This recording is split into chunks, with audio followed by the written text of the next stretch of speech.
You're listening to the For I Will Be With You podcast. For I Will Be With You. Daily reflections on recovery from the Bible.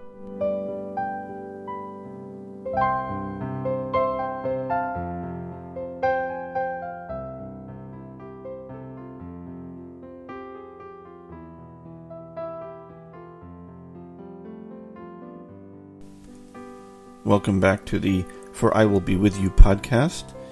I'm Boruch. I'm an alcoholic, and I'll be your host for this 18th week of the year from April 29th to May 5th, covering Exodus 23 to Exodus 24:7.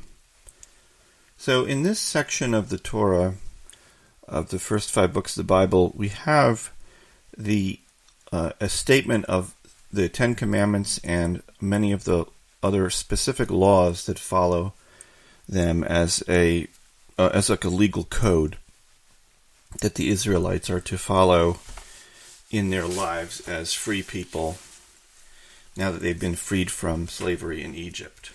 And in Exodus 23 gives one of the 10 Commandments that says, "You shall not recognize the gods of others." So this is an exhortation not to worship idols. And this is a pretty basic concept for monotheist. You may not worship idols. You may not worship the gods of others. And you might think also, well, that's not so hard. I don't worship idols, and I don't want to worship idols. I don't bow down to statues of other gods, so I'm off the hook, right? Well, yes, you are. But a couple of thoughts. One is that idolatry comes in many different forms, and it's not just the stone statue of a pantheistic deity that you're supposed to stay away from.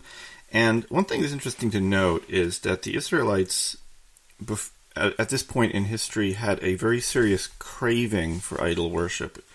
This is something that God removed from the Israelites. But if you had been alive at that time, you would have had a strong urge to bow down before idols. In fact, it would have maybe felt like some of the cravings we felt for alcohol and drugs and other addictions. And then we have today other forms of idol worship. What do we worship that isn't God? We might worship money, status, fame, other people, other pursuits that are not godly or not rooted in the Bible. We may devote our lives to them. We may, in fact, be bowing down to them.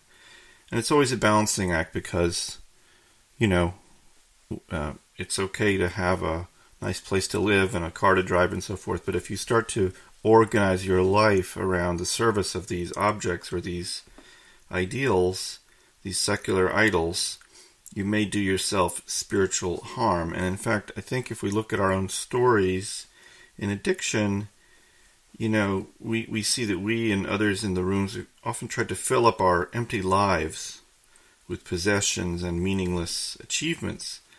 And then the lack of fulfillment inherent in this kind of activity can create a void that you want to fill with toxic behaviors and literally chemical toxins. And I know from my own experience, having previously had a pretty big corporate sort of career, I can remember very clearly early on, it was years before I got sober, but it was an early sort of warning shot that something wasn't right in my life, that I worked very hard to achieve a certain milestone of success in my career.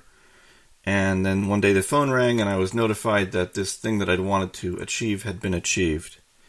And it was supposed to be, at least in my head, I dreamed of this day. It was going to be this amazing day. It was like some kind of symphony was going to be playing, and thunder would come and lightning would come from the heavens. But it was a phone call, and I said thank you, and I hung up the phone. And I remember thinking, wow, is that that's all it is? Just like that, a phone call? And you're like, oh, thanks, okay, great, bye.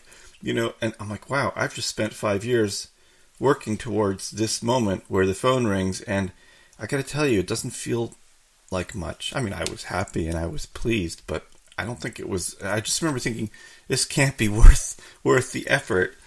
And that was the sort of thing. It's like I was really worshiping that kind of success.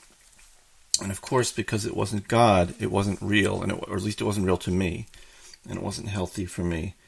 And that was the beginning of. I mean, I didn't get sober for 5 or 6 years after that, but that was one of the early milestones of my realizing that something wasn't healthy in my life. Exodus 21:5 says, "But if a bondsman," meaning a Jewish bondsman, "shall say, I love my master, my wife, and my children, I shall not go free, then his master shall bring him to the court, and shall bring him to the door or to the doorpost, and his master shall bore through his ear with an awl, and he shall serve him forever." Now, we're getting into a potentially sensitive area of the Bible, which is dealing with indentured servants, Jewish bondsmen, and the background to this is that in those days, and in the tradition of the Bible, if someone was in debt and couldn't pay back their debts, then another person could pay off their debts, and in return, that the person who got bailed out would work for that person for 6 years, and in the 7th year they'd go free. And this was an arrangement that worked at the time, and in fact it was used even in the United States in the 17th and 18th centuries. People would come and work. People would pay for servants to come for 6 years, and then they'd be free. But we're talking in this case about a situation where after 6 years, the servant says, I like this so much, I don't want to leave. I want to be a servant forever. So the ritual that's prescribed is that the master should take an awl, which is like a tool used for punching holes in leather, and put a hole through his ear. So it seems I realize this seems strange, but it reveals a number of things that are useful to us in recovery. One is that the Bible specifically states that a Jewish bondsman and a Jewish master should have a different relationship from other master-servant relationships, and that the Jewish master needs to take very good care of his Jewish bondsman and provide him with ample food and a nice place to live and everything. It should be a comfortable experience, and when the term of servitude is over, he should provide him with money and food and should send him on his way in a positive way. But this is what's interesting, is that, so I guess this was an issue that some servants were like, well, this isn't so bad. I think I'll just stay here forever. And this, to me, is a lot like being an addict. You never had it so good, right? You just don't realize what's going on in your life. I mean, being a servant to another human being, even in this dignified way, is a degrading experience. And you can only want that in a permanent way if you're a spiritually degraded person or degraded by addiction. And I think that I've certainly seen this in addicts I've worked with over the years. Like they're just so like, hey, my life is fine. I'm doing great. Don't bother about me. I got it good. Everything's fine. But of course, you don't one guy I ran into in the rooms in Los Angeles, he was living in a cardboard box. And he's like, but it's a good box. It's fine. It fits me fine. It's all I need. Okay. If that's what you think your life is going to be, then I guess you really aren't seeing what's going on. Do you want to be living in a box, really? But you see, that's the state of mind you can get into. And you forget that there's really a true master to serve in your life, and that is God. That is, serving a human master is not the objective. And this idea of wanting to be a servant forever, and it's obviously nothing in the Bible is accidental. This boring of the ear is not a coincidence. It's the ear that heard the 10 Commandments. What God is saying is, this ear that heard the 10 Commandments after you were freed from being a real slave in Egypt, you're going to be a slave forever. We're going to put a hole in that ear to remind you that you didn't use your ears correctly. So there's lots of symbolism in this. Now, coming up into this section of the Bible, we have what you might call tort laws, rules for a civil society. And in Exodus 21:24, it describes damages by saying, an eye for an eye, a tooth for a tooth, a hand for a hand, a foot for a foot. And this is, unfortunately, one of the most famous sayings in the entire Bible, and it's also one of the most misunderstood and misinterpreted phrases in the Bible. It's really important to understand what it actually means. Many people will take this to mean, if you knock out my eye, I will knock out your eye. I will get retribution to you in proportion. If you hurt me, I'll hurt you. But this is exactly not what it means. What it means is that there should be equity in settlements of damages. So if I cause you $20 worth of damage, you have to pay me $20. And in some cases, maybe you have to pay like some kind of penalty on top of that. But it is really about balance. And it's about setting up a civil society. And unfortunately, addictive behavior has in it many, eye for an eye, tooth for a tooth stories in the wrong sense. Or worse, someone knocks out your tooth and you kill them, it's just overreaction, revenge, simmering resentments. And sobriety involves two aspects of this idea. One is that you have to be prepared to pay for the damage you did, and it has to be in proportion. So if you took $20 from someone, pay back $20. And one of the suggestions is to just do it and don't really feel so good about yourself in the process. I mean, it's good. It's a good sign of healthy recovery to make amends, but you're supposed to do it. Like if you owe someone $20 and you pay them back, you're not a big hero. You're just doing what you're supposed to do. Exodus 21:33 says, if a man shall uncover a pit, or if a man shall dig a pit and not cover it, and an ox or a donkey fell into it, the owner of the pit shall make restitution. So this is probably should seem like a very familiar concept of law that we deal with every day in modern society. Tort law. If you create a hazard and it hurts somebody, you got to pay for it.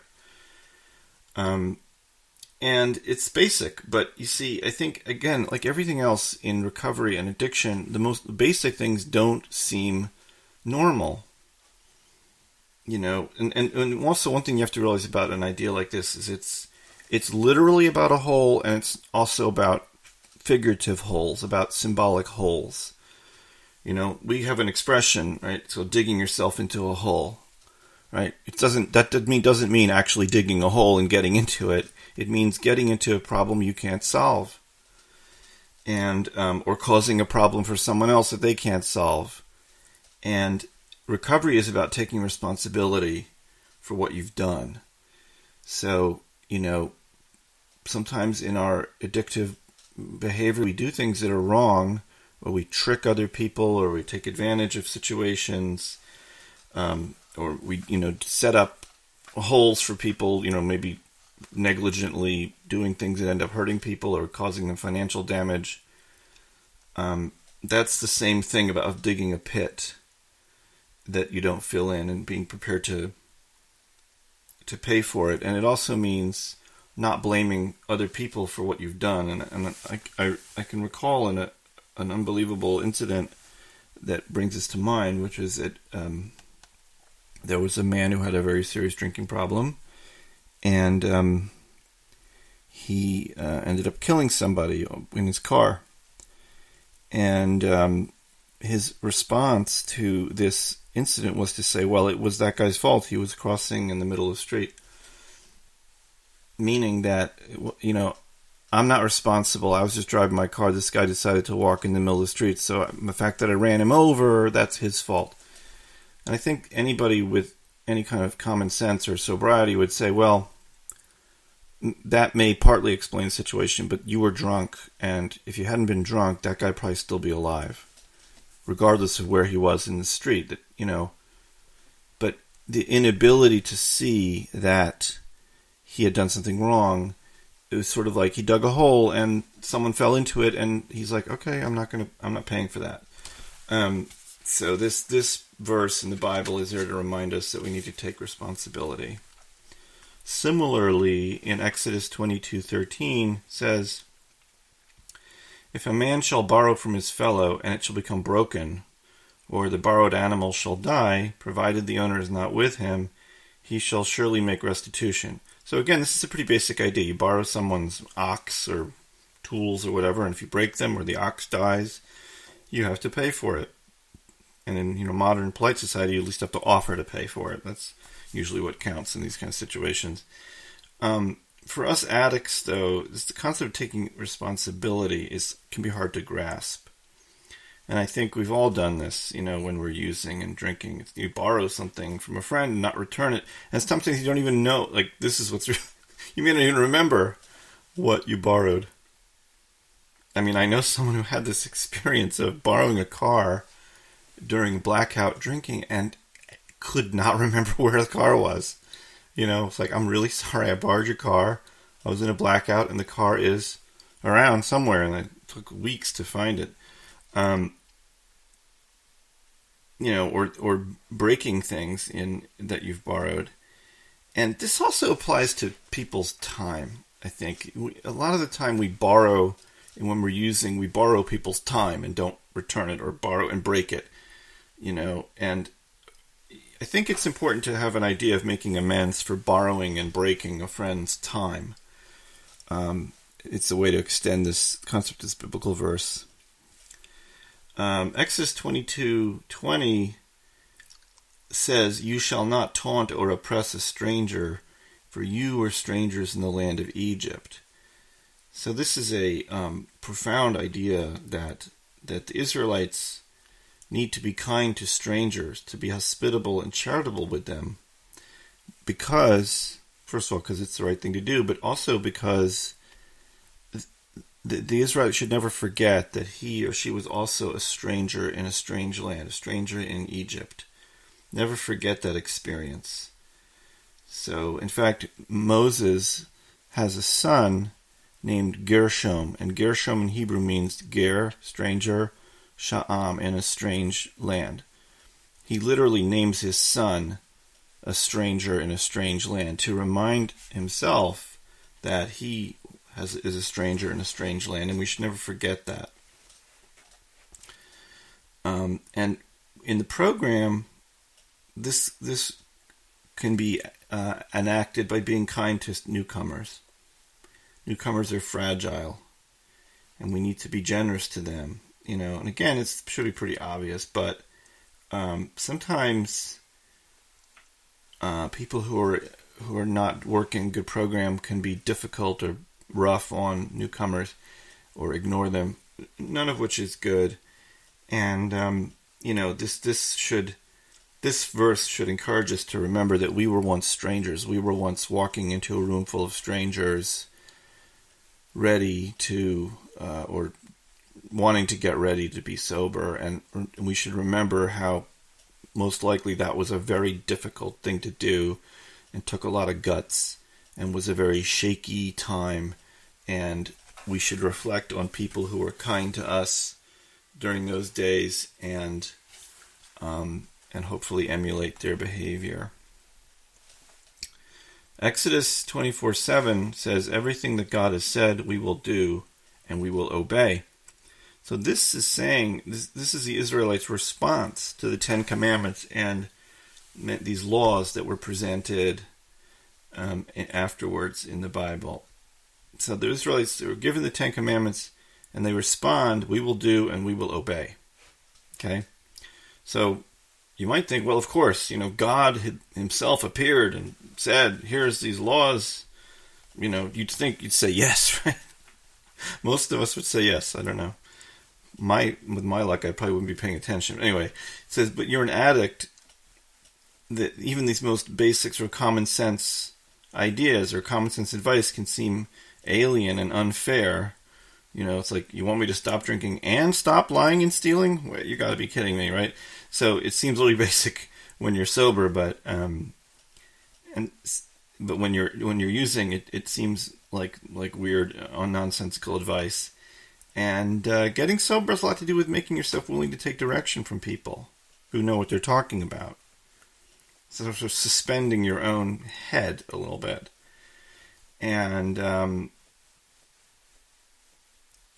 what's interesting too is that this phrase can be interpreted to mean that the Israelites are saying, we're gonna follow the laws that haven't been specified yet, because we're in Exodus here. There's a lot more laws to come in the Bible, and the Jews are saying, we're going to follow those too. We will follow them. We don't know what they are, but we're going to follow them. And that, I think, is a good poise for, or especially early recovery. Like, okay, I'm going to get direction, and I'm just going to take it on faith that it's the right thing to do. And that's one way to ensure that you're in the right state of mind to stay sober.